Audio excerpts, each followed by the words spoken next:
तो जो कानूनी अड़चन है, कानूनी बाधाएं हैं, वो पूरा हम लोग तैयार करके भारत सरकार को देंगे कि ये कानून में संशोधन किए जाने की आवश्यकता है। ये एफर्ट है ये, और एक कॉम्प्रिहेंसिव पावर है हमारे पास में आज, पूरे देश के एनजीओज की मिलकर है, सरकार की शुभेच्छा है। इसलिए जो काम होम मिनिस्ट्री को करना है वो होम मिनिस्ट्री करेगी, जो हेल्थ मिनिस्ट्री ने करना है वो हेल्थ मिनिस्ट्री करेगी, हम परस्यू करेंगे उसको। सर सीबो बताया कि इसका एक बड़ा कारण जो उन्होंने एनालाइज किया है वो इग्नोरेंस है। 85% लोगों को पता नहीं है कि ये होता है। मेरे एक परिचित केंद्र में मंत्री थे, अभी राज्यपाल हैं, तो उनके डिपार्टमेंट में एक मेडिकल कॉलेज भी आता था। मैं उनको देहदान के कार्यक्रम में बुला, उनके वो चुप हो गए और बहुत सोचने के बाद बोले, मुझे पता नहीं था कि बॉडी डोनेट होती है। इसको दूर करने का काम एक पखवाड़ा बनाकर सब संगठन मिलकर करेंगे तो मुझे लगता है कि हम इस अज्ञान को आने वाले कुछ सालों में पूरी तरह दूर कर पाएंगे। संस्थाएं काम कर रही हैं, उनका ये 2 दिवसीय कॉन्फ्रेंस यहाँ पर आयोजित किया जा रहा है। आज़ादी के बाद यानी पिछले 75 वर्षों में यह पहला मौका है जब देश के 22 से ज़्यादा राज्यों के 40 से ज़्यादा एनजीओज, संस्थाएं जो organ donation, cornea donation, body donation के क्षेत्र में काम कर रही हैं, उनका ये कॉन्फ्रेंस यहाँ पर चल रहा है, जिसका आज सुबह उद्घाटन भारत सरकार के स्वास्थ्य मंत्री श्री मनसुख भाई मावडिया जी ने किया है। कल इसका समापन भारत के उपराष्ट्रपति श्री धनखड़ जी करेंगे और इसके विभिन्न सत्रों में भारत सरकार की स्वास्थ्य राज्य मंत्री डॉक्टर प्रवीण पवार जी आज रात को एक सत्र में रहेंगी। श्री सर्बानंद सोनोवाल ये आगे के एक सत्र में रहेंगे। तो केरल से लेकर बिहार तक की जो संस्थाएं इस क्षेत्र में काम कर रही हैं, उनका ये कॉन्फ्रेंस चल रहा है। और अभी के एक सत्र में हम लोगों ने एक national movement on body organ donation यानी अंगदान देहदान के लिए राष्ट्रीय आंदोलन, अंगदान देहदान के लिए राष्ट्रीय आंदोलन, और उसके कोऑर्डिनेटर के नाते श्री आलोक कुमार जी जो 25 वर्षों में दिल्ली और एनसीआर में दधीची देहदान समिति देहदान और अंगदान आंखों के दान के जन जागरण का काम कर रही है। न केवल जन जागरण का काम है, जो लोग चाहते हैं मरणोपरांत अंगदान देहदान आंखों का दान करना, उनकी एक रजिस्ट्री हम तैयार करते हैं, उनके फॉर्म्स लेकर के, और फिर जब वो समय आता है, एक दान का एक्चुअल समय आता है, तो उस समय सरकार और परिवार के बीच में सेतु का काम करते हैं, ब्रिज का काम करते हैं, ताकि रात को अगर 12 बजे भी कोई कॉल हमें आता है, हमारे 4 नंबर इस बात के लिए डेडिकेटेड हैं, जिसमें एक मेरा नंबर भी है, कोई रात को 12 बजे भी कॉल आता है तो हम सरकार के उस हॉस्पिटल से या आई बैंक से संपर्क करते हैं, क्योंकि आईज का डोनेशन अगले 3-4 घंटे में होना चाहिए। तो अब तक ये काम दिल्ली में हमारे माध्यम से चल रहा था।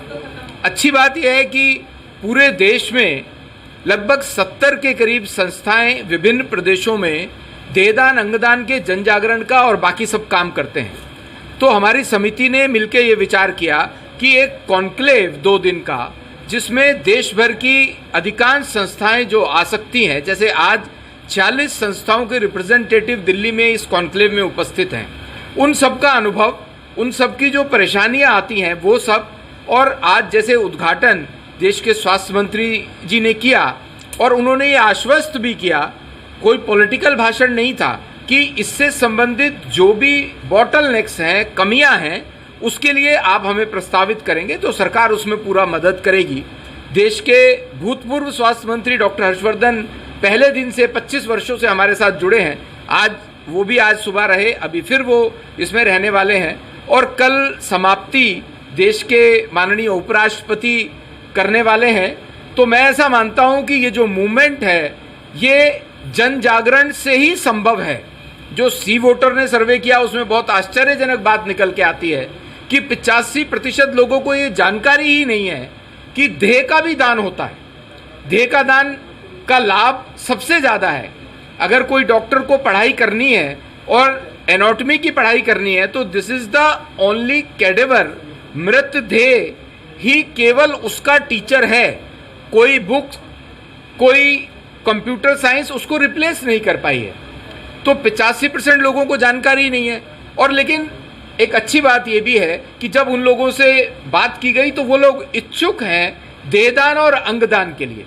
तो मैं समझता हूं आज 2 दिन के कॉन्क्लेव में जो बातें निकल के आएंगी और समाज में जागरूकता के द्वारा हम पहले चरण में ये प्रयत्न करेंगे कि आने वाले 5 या 7 वर्षों में हम भारत को कॉर्नियल ब्लाइंडनेस से मुक्त कर सकें।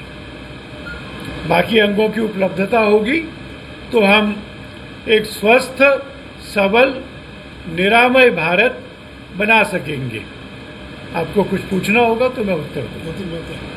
कि हर स्टेट में ऑर्गन डोनेशन को लेकर राज्य सरकार के द्वारा सलाहकार समिति का गठन किया जाए। दूसरा कि प्रत्येक राज्य के स्वास्थ्य मंत्री या मुख्यमंत्री से मिलकर एक मेमोरेंडम दिया जाएगा और जिसमें ऑर्गन डोनेशन से जुड़ी कुछ मांगे रखी जाएंगी। उदाहरण के लिए सभी मेडिकल कॉलेजेस में आई बैंक की स्थापना की जाए। जिन मेडिकल कॉलेजेस में अभी तक आई बैंक नहीं है वहाँ पर आई बैंक की स्थापना की जाए। प्रत्येक जिले में कॉर्निया कलेक्शन सेंटर की स्थापना की जाए। यानी जो डोनेट करते हैं तो उसके कलेक्शन सेंटर जिलों में और मेडिकल कॉलेज में जहाँ कलेक्शन भी होगा और जहाँ प्रत्यारोपित भी किया जा सकेगा। तो ऐसी अनेक डिमांड्स को लेकर ब्रेन डेथ होता है,